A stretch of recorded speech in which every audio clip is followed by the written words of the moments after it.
Welcome.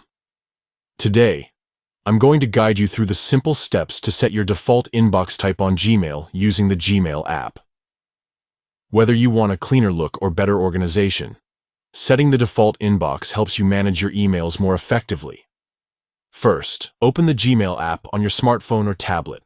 Once you're in, look for the menu icon, which looks like 3 horizontal lines, usually located at the top left corner of the screen. Tap on it to open the menu. Next, scroll down through the options until you find Settings. Tap on Settings to access your account preferences.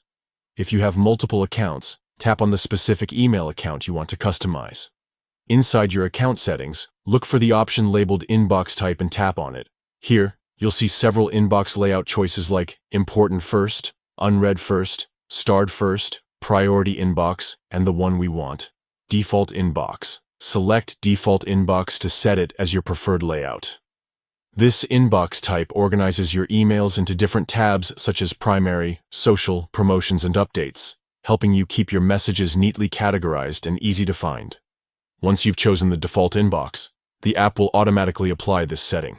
You can now enjoy a more organized email experience, where your important messages appear front and center, and other emails are sorted into their respective categories. That's all there is to it. Changing your inbox type on Gmail is quick and straightforward, helping you take control of your email clutter with just a few taps. If you ever want to switch back or try a different layout, just follow these steps again. Thanks for watching, and enjoy your newly organized Gmail inbox.